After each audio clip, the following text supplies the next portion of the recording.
Hey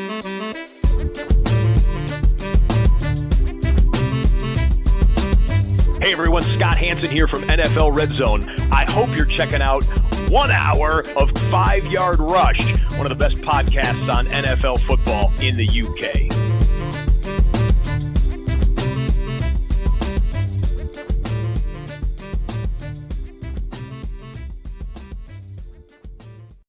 Good evening, Rush Nation. Happy Friday. I'm going to start off with a bit of news. First off, there'll be no flagship show this week. Apologies for that. Stocks has just unfortunately been not well, and it's been a bit difficult with Halloween half term getting someone in to come and do this. So I'm going to tack on to the end of this show some bits to know, some additional facts ready for the week so that we're all primed. So it's kind of going to be a 2-for-1, bit of a bonus for the Bible week 9 part 2. But some really interesting things going forward for your leagues just to prep you for week 9 and beyond. Just some trends that have happened in week 8 that we should be aware of. And then also a big shout out to my buddy Kurt Holiday. A lot of you will know him, especially sort of American side, people playing charity leagues. Kurt got some really bad news this week regarding one of his family members. And just my thoughts and condolences are with him. And he's someone who I've grown to love very much and someone who is a really dear friend of mine. So just want to sort of let him know that he is in my thoughts and I've got a lot of love for him, and I'll be keeping him and his family close in my thoughts this week, and ask for some of you to do the same as well. Won't sort of, and it's sort of personal to a degree, but I just wanted to let him know that I'm thinking of him, and you know, with a platform like this, it felt like a nice way to do it. So I just wanted to start off with that. So we're going to go through. We got the 6 games, the late slate, and then we've got the late slate, and then we've got Sunday night football, Monday night football. So just going to make sure I've got everything pulled up for that. It's been obviously I did say the Jets, I didn't fancy them to win, and they won last night. I mean, I had the ranks. I feel like with the Texans, I ranked them where they did move up at the last minute. CJ Stroud to 23, which is probably going to come out a little high. I probably should have stuck at 27, but sometimes it's good to just sort of have a bit of a refresh. I looked at some of the lower end QBs. I think he'll probably end up around about QB 26. So I probably had it right to start with, and then sort of second guessed myself a little bit there. But you know, I think with these things, I think I just thought that they might do a little better on the ground. I thought there'd be a little bit of improvement, but you know, it is the way it was. But you know, congrats to the Jets. They did turn it on, and they had a good game, even though Malachi Clawley did drop that touchdown, which I think we're going to remember for a very, very, very long time. Unfortunately for him. But yes, they finally earned their favorites tag in a game and did well. So you know, full credit to them. Let's get these 6 games reviewed. We're going to start with Cardinals versus the Bears. The Cardinals are favorites in this one, over under 44.5, and the Cardinals are just a very strange team to analyze because there's some weeks they look absolutely brilliant and some weeks they just look absolutely awful. And it is really difficult to know which Arizona Cardinals is going to turn up. So it's hard to say it's wrong that they're favorites. I would probably say that the Bears win this, and I go with. I always when I think of like the games, I think what's the best unit out there, and I'd say the Bears defense is the best unit out there. And I would expect them, if they stand up strong, will probably win this game. So that's kind of where I am. But I think the 1.5 line is fair. Over under 44.5, probably about right. It has the capacity to go over with these offenses if they both get rolling and moving. There definitely is that capacity there. But I think really it's probably not a bad line here from Vegas. I would say it's going to be pretty close. if I had to pick a winner, I would probably say the Bears do win this. As I say, I'll go with the D. It's sort of reflected in my ranks. I actually think Caleb Williams can pass on this D against Arizona, and I think the way the nature of the game is, I actually expect there to be quite a bit going on in the air, and I expect Chicago to have to chase a little bit of this game, and then I think they manage it out comfortably towards the end in the fourth quarter. I have Caleb Williams as my quarterback 10 this week. I have Kyler Murray at 15. He has been reasonably disappointing in the box score, but he has been driving his team to victory in games. So I actually think they'll probably be better off running the football reasonably well. So I've got James Conner as my running back 9 this week. And I have Swift down at 18. Still startable, definitely startable, but just one to probably keep an eye on as we go through this. I think there's an opportunity for him, but I think the way I kind of analyze this is I think that the Chiefs will get more, the Bears will get more play through the air here. And I think that they'll probably be chasing the game early.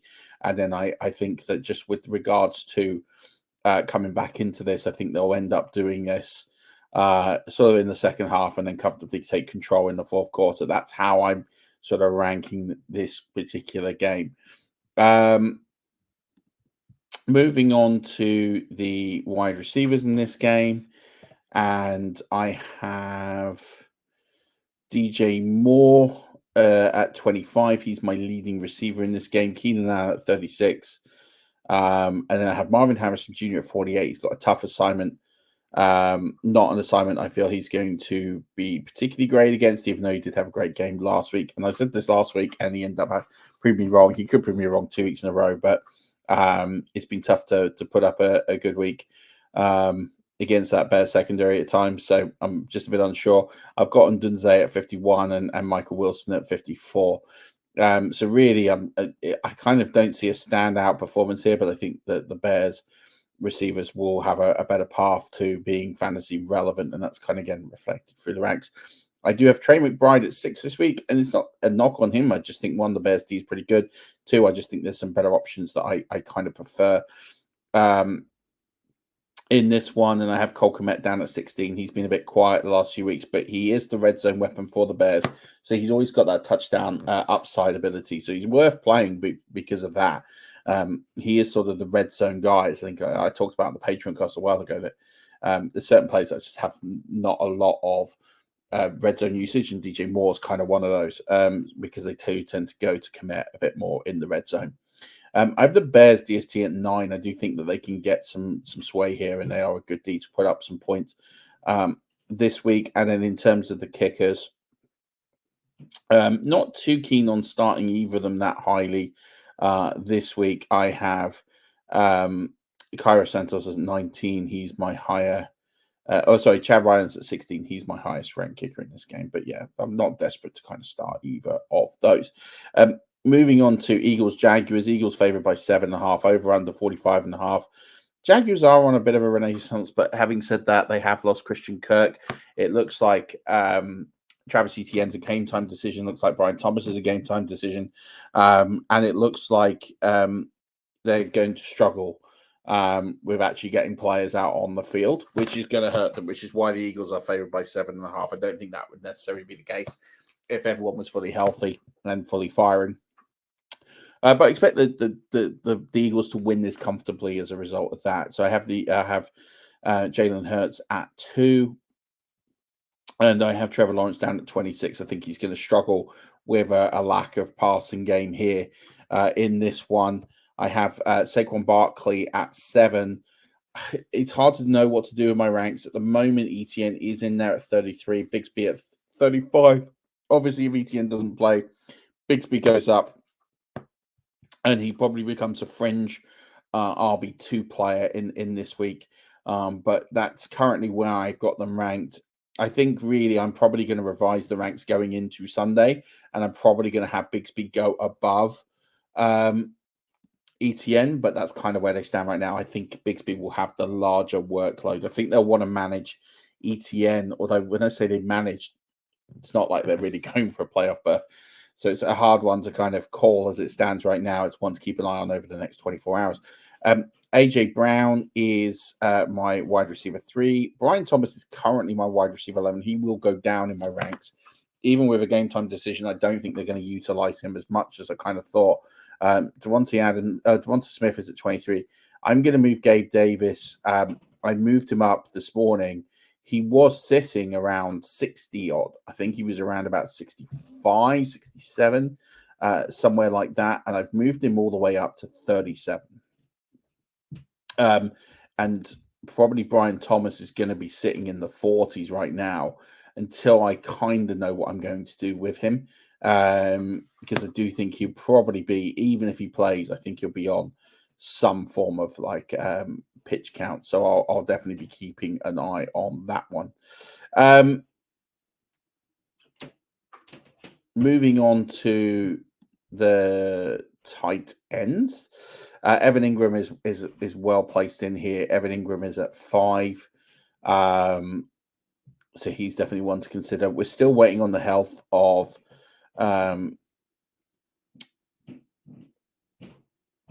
names just totally escaped me. We're still waiting on Dallas Goedert. I'm still waiting on. I think there's a good chance he does probably potentially play this week. But at the moment, I haven't got him ranked. I'm just sitting here waiting to see what happens. I wouldn't be playing Grant Caltera in any way, shape, or form this week. We've got the Eagles D at 12. I think they are playable. And then I also think you can start Jake Elliott. He is at 12 as well this week. Moving on to Seahawks Rams. This is a close one. They've got the Rams favored by 1. But with Nacua having this knee injury now, it's questionable whether he plays. That will be an interesting development that's only really come up in the last 24 hours. It's something to monitor over the weekend. That would change it. I think if Nacua's out, I'd probably make the Seahawks favorites. Over under 48, I think this is a shootout, especially with the defenses here in this particular game. So one to definitely keep an eye out here. I have Geno Smith as 8. I think they're going to be chasing this game. I have Matt Stafford at 19. I actually probably could make a case to move Stafford up a little bit higher, but it kind of depends on Nacua. I'm just reluctant to move him up from there unless Nacua is playing. Kyron Williams is my RB3. I think he's locked on probably be the RB1 for the rest of the season for me. We're still waiting to see what happens. It looks like Kenneth Walker's going to go, so he's my RB12. Zach Charbonnet's down at RB39. I wouldn't feel a strong need to play him this week at all. As I said, we've got the Nacua injury. If he is good to go and he's off the report, I had him at the start of the week as my RB4, so I will be keeping an eye on that. Cooper Kupp is my RB9. DK Metcalf, who is still on the injury report, is my wide receiver 13. Tyler Lockett's down at 43. Jackson Smith-Njigba is at 65. He has a really, really tough assignment this week, and I don't feel comfortable sticking him up any higher than that. He's only scored over 11.5 fantasy points once all season, so I don't feel good about starting JSN in any of my lineups anytime soon. Noah Fant, I've got a 19. He is also carrying a questionable tag. And I have Colby Parkinson down at 28. He's kind of just dropped off the face of the earth in this passing game. So I'm pretty much out on the tight ends in this game, unless desperate. And I'm pretty much not in on the defensive units either in this game. I'll be fading both. In terms of the Rams at 23, the Seahawks at 20, definitely better options all over the league. So do go and do those. And in terms of the kickers, I mean, I'm never like Jason Myers is playable every week, especially in the shootout sort of format. He's at 13. So I definitely think he's a good option. Josh Carty's at 22. Wouldn't shock me in the shootout scenario if he did finish a little bit higher than that. Packers Lions divisional matchup. Lions, you could argue one of the best teams in football right now. Packers explosive on offense, need to do a little bit better on defense for me. The Lions are favored by 3 in this one, over under 48. I think the over gets smashed here. I really do believe that. But I do think it's going to be a really cagey game. And so where I've kind of got these quarterbacks, you've got a bit of injury news going on. I think both these quarterbacks are, as much as I think it's going to be high scoring, I think it's going to be mistake-driven, especially from the Packers side. And so I'm a little bit worried with this Detroit D. Jordan Love leads the league in interceptions. He is questionable. He's banged up. I do think when he's like that, he's more prone to make mistakes. So I have him all the way down at QB 20. I don't think he's a definite start this week. Jared Goff has been really efficient, has got the highest completion rate of any starting quarterback in football right now. But he's not been show-stopping in the box score. They definitely run in the touchdowns with Gibbs and Montgomery. And so as a result, Jared Goff is my QB 18 this week. I do think it's going to be a tough game for Montgomery. I think Jahmyr Gibbs is going to be the bigger carrier of the rock here, but he is my RB 15. David Montgomery down at 24. Both startable, absolutely both startable. But yeah, just keep an eye on that. Josh Jacobs does have a questionable tag, but I do think he'll go. He's my RB 21 this week. So all three running backs in this game are definitely startable. Moving on to the receivers, Amon-Ra St. Brown is at 10, Jaden Reed is at 21, Romeo Dobbs is at 28, Christian Watson is at 48. They're the only four receivers I would consider starting here in this one. With no Jameson Williams, who is out suspended, I have Sam Laporta up to 11 in my ranks. He's never going to return the value that you drafted him at this season, but he does hold some value, so he is worth picking up this week. Tucker Kraft is just ahead of him. He's at 10. Both tight ends in this game worth starting. And I'm not too comfortable starting the DSTs here. If I had to pick one, I would start the Lions. They're at 15. The Green Bay Packers are at DST 18 this week. And then the kickers, Jake Bates is at 14 and Brandon McManus at 11. So the kickers are in starter-worthy territory. Moving on to Sunday Night Football, Vikings v Colts. Vikings favored by 5, over under 46.5. I think the over gets hit here, especially with Flacco throwing the ball sort of in desperate chase of the Vikings. Big news is that TJ Hawkinson is going to go this week, so we will see him, which is good news all around. These quarterbacks are pretty close in ranking. I think that the Vikings will win this, but I do think that the decision to move to Joe Flacco for the Colts is a good one. I do think that they'll be more potent on offense, and I do think they'll score points. I think they'll probably get quite a few garbage time points, but I do see Minnesota hanging on and winning this one comfortably. I have Joe Flacco at 13. I have Sam Darnold at 14. It's definitely startable options. They're definitely not going to let you down too much this week. I would say Darnold has very much the safe floor, but I think Flacco definitely has the high ceiling in this one. As for the running backs, I have Aaron Jones at running back 4, Jonathan Taylor at running back 10. They're the two running backs you can start in this one. Probably the big surprise will be one of the running backs I have in my top 11 this week. It's not Justin Jefferson, who's at 2. It's Josh Downs, who's at 11. He put up a top 4 performance last week. He's got a good assignment this week. I really like him to score points this week. I also have Michael Pittman at 18. I think both of these guys can put up points this week. Jordan Addison, he's at 41. He's on a bit of a downward turn. Alec Pierce is at 53. He's a bit of a desperation play, but there is an option there for him. I have TJ Hawkinson at 22. I might move him up a bit now, given that some injuries ahead of him, but I'm not comfortable necessarily throwing him into too many lineups until I kind of get an idea on the volume. So I think it's going to be a little bit of a while before I do that. So just be a bit cautious with throwing TJ Hawkinson in. I don't think we're going to see an immediate tight end, like high tight end performance from him, but then it is the tight end position. Anything is possible, as we saw last weekend on National Tight End Day. I do like the Vikings this week. I do think Flacco and the team will throw some turnovers, so I have and they will get sacked behind that line. The Minnesota Vikings are at 6 in my DST, so they're definitely a start-worthy play. Will Rijkaard is my kicker 4 this week, so he's definitely someone you can start. Matt Gay at 21, can't imagine many people got him on their rosters. Good sort of outside chance that he does something, but one to keep an eye on, but not to start this week. The last one is Chiefs Buccaneers. Chiefs favored by 9, over under 45.5.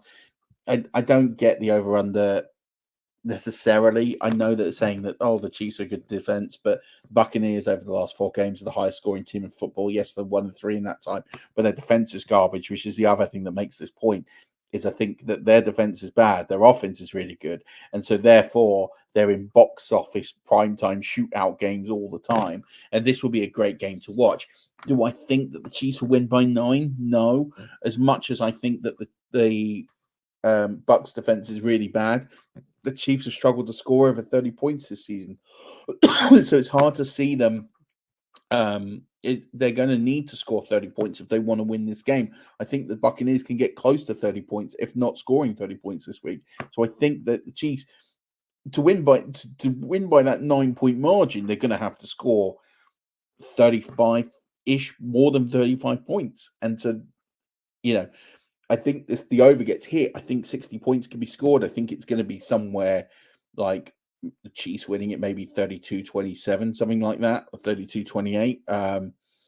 I can't see, I actually think the Bucks can win this game, and that's probably a fan bias opinion, but I do think that you can attack in the slot.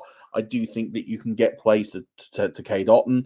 I do think there's opportunities for them, but the D will have to show up for them to win this game. Going into this, I have Baker Mayfield as my quarterback 12.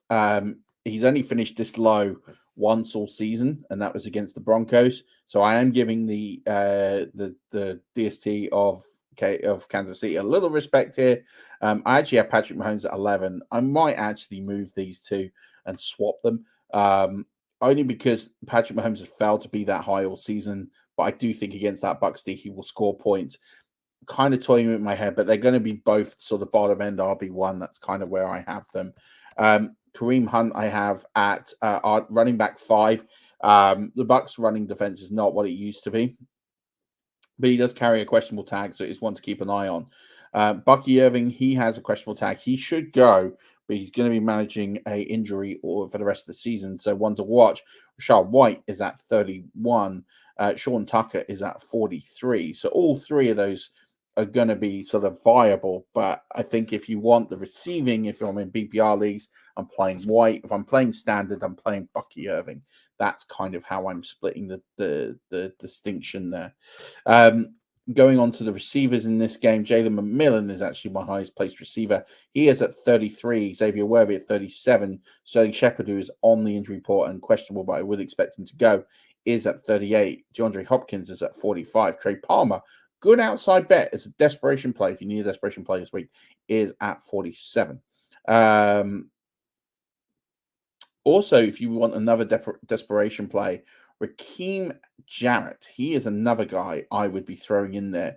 I currently have him hovering around about wide receiver 66, but actually, again, another one that wouldn't shock me that he comes sort of through the ranks and put something up there. So that's one I would probably sort of just in the background, just sort of put a pin in and keep an eye on. As for the tight ends, Cade Otton is my tight end 3 this week. He's usurped by Travis Kelce, who is my tight end 1 this week. A lot of people favoring the Kansas City Chiefs DST because there are turnovers, and Baker is definitely throwing more than a few as he's chasing games. But I do think that the Buccaneers will score points on them, and I think it will be points in yardage might outdo some of the turnovers. And I think as well, it would depend on how many sacks they get. I've got the Kansas City Chiefs DST at 11. Definitely startable, but I definitely don't have them as high as quite a few people do. Harrison Butker is my kicker 5, and Chase McLaughlin is my kicker 8. That's going to do it for all of the reviews of the games. So you've got all of those there. I want to just leave you with a few more sort of thoughts just on what happened sort of in week 8 and some trends to keep an eye on. And these are some things that will help you sort of pick up some potential wins and players to watch for and keep an eye on before we round this out. So probably another 5 or 6 minutes or so. I would start with Jalen Coker. Looking at what's going to happen in Carolina now with the Deontay Johnson trade, the one I'm picking up is Jalen Coker. He's definitely got these high-level plays. He's got really, really good consistency. He's really efficient. For me, he looks like a really, really top player. So for me, I expect him to be the guy that comes out over Xavier Legette as a guy to watch in that Carolina offense. If you're looking to pick someone up, Jalen Coker is probably the guy you want to be targeting as a free waiver wire ad or pre-waiver wire ad this week. So get him onto your rosters now, because if he goes off this week, he'll take some serious bidding. Puka Nakua coming back last week was phenomenal. Yes, we're worried about the injury this week, but 41% targets per route run. He's going to be huge with this usage, and he's the clear option in the first read option in this offense. So one to really keep an eye on. Jonathan Taylor was really, really good last week. 81% snap, so he's looking like he's going to go all the way up now that Flacco is back as well. So really good to see. Cedric Tillman, 159 air yards last week and 9 targets. He seems to be Jameis Winston's key target as it stands. So he's a guy you want to be buying in on. Again, Josh Downs, he is not just the slot guy, but he's actually getting the plays downfield. That's why I've got him where I've got him. He, for me, is the key target in that offense with Joe Flacco. But I do think Pittman gets elevated into wide receiver 2 status, which is really good. David Njoku got 7 targets. So for me, he's going to get more and more work with Jameis Winston as QB. Tyron Tracy is beating off Singletary, and so he has that role now. 20 carries last week. He was also, according to Next Gen Stats, 36 yards rushing yards over expected, which is just awesome. Jalen McMillan, talked about why I've got him ranked. He ran 80 routes on 86% of dropbacks, 95 air yards. But I would say that McMillan probably is the guy to have. But I still think Shepard's going to get a lot of work underneath, especially this week. It'll be more matchup dependent than perhaps I expected. Elijah Moore is a good guy to pick up in leagues. 36% targets per route run, which is great. So one to really focus in on. He also had 12 targets, which I loved last week. Really good to watch. Parker Washington's another guy to add, 74% routes. And I think with all these injuries, he's a guy in the slot who's going to get some usage. Don't think he's necessarily a must start every week, but I do think he's going to get some play every week. So it's one to definitely keep an eye on for sure. And I think, again, if Brian Thomas doesn't play, Parker Washington will shoot all the way up into my rankings as sort of a flex-worthy play. What I would say is Evan Ingram. One thing I would say is last year when Christian Kirk was out, Evan Ingram's targets went through the roof, and I think that's going to happen again this year. So that's why I have Evan Ingram ranked, but he could be on the way to finishing the season, rest of the season from now to the end as the tight end 1, because he's going to get a huge uptick in targets, which is why I'm sort of slightly hesitant on Washington, but he is someone I would add. We saw Garrett Wilson last night with that unbelievable catch in the end zone. He's actually still getting strong performances, but I do think he wanes out. I would trade him right now because it's only downhill from here. After the last 2 games, had 169 air yards in week 8, a strong performance last night. I'd be shipping him as much as you can. Terry McLaurin is really back, 176 air yards. That's why he is where I've got him ranked this week. As I said in the Bible yesterday.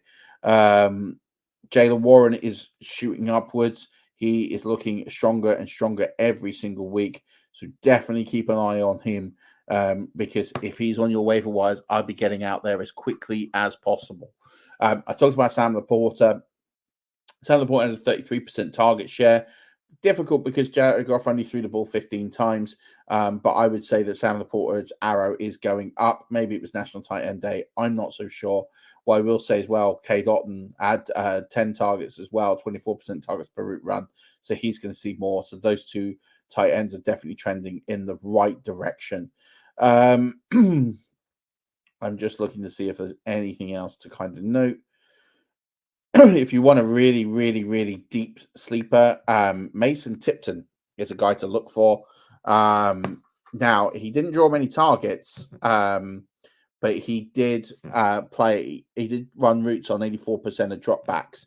So I would keep an eye on Mason Tipton because it looks like he's going to be the one who's going to be in that Rashid Shaheed role. And especially with Derek Carr coming back this week, potentially, Mason Tipton, again, could be that desperation play if you're looking for one late on. So that's one I really would be keeping an eye on. I've also put out here a couple of rookies. There's 3 rookies I want to shout out. Keishon Booty, 75% routes per dropback, 98 air yards.